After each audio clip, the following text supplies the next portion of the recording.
but there's a question. You'll be able to find a question within my comments. The comment is that as I was listening to the first part of your talk, which I enjoyed the whole thing.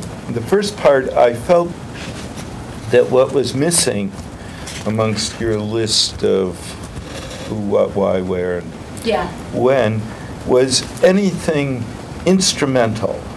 And as I said yesterday, I think people really want to know as well what can be done with this information. I don't think if you're doing an analytic deliberative process with people are thinking about it, that they're all that happy thinking about it just as an abstract exercise. They want to know what's going to be done with it. So you need an instrumental part.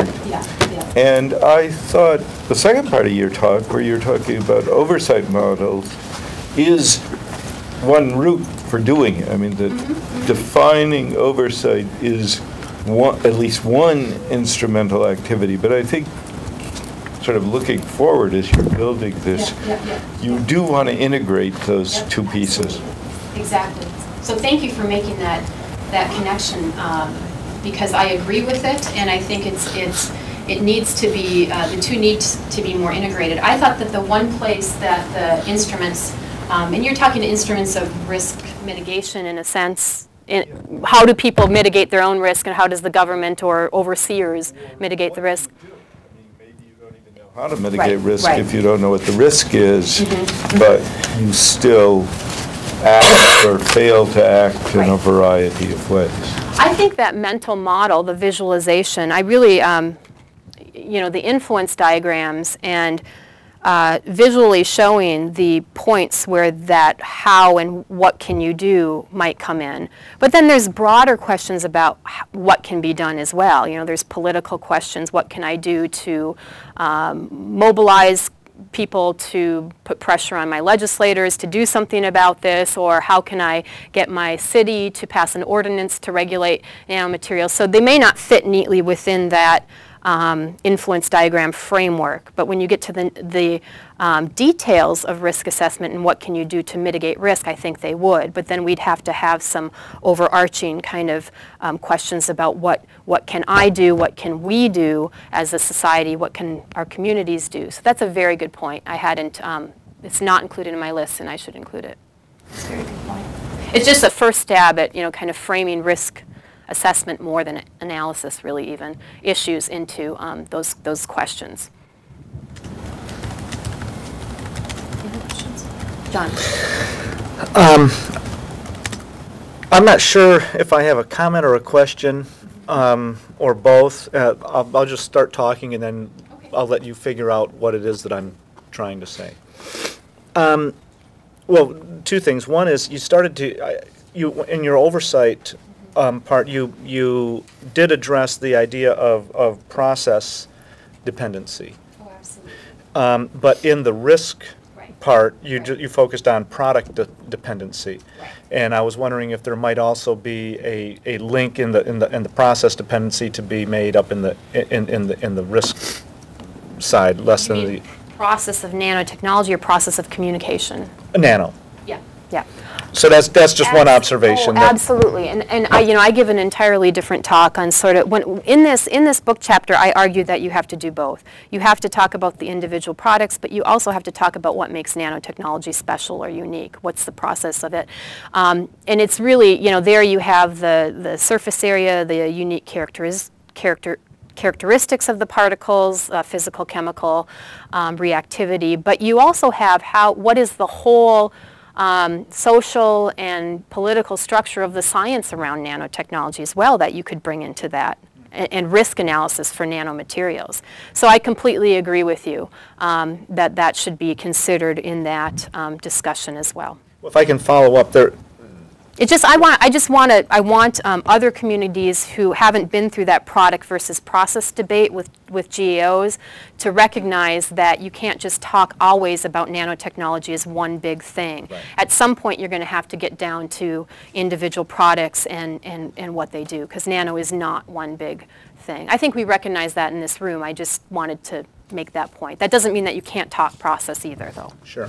Well, if I can follow up, you had also made very early in your presentation, you made an observation that I think the comment that I'm going to make might bleed over into Pat Gerke's presentation later today, which unfortunately I'm going to miss. But it was your observation on well, there's two things here. One, I'm bothered by that. I like what is done in the mental model approach, but I hate the label mental model. I'd like someone to define what is not a mental model. Yeah. Yeah. No, that's good.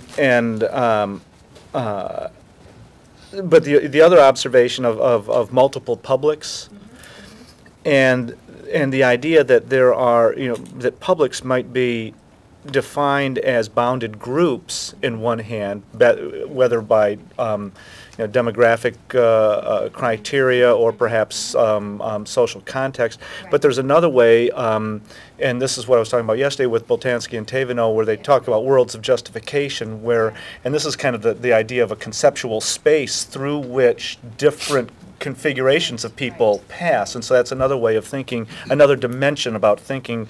How do you think that applies to the type of strategies that I threw out there? Well, it applies to the idea of the mental model when you had one of the slides and it said, what are the beliefs that people have? Well, you can talk about the beliefs that bounded groups have, or you can talk about the belief as the justification through which different bounded groups may pass. They may have different kinds of beliefs depending on other types of variables. Right, exactly. And I don't know that that's, it strikes me that all of the different models, for instance, that the fellow whose name I forget from yesterday, Martin, was talking about. I mean, these all strike me as mental.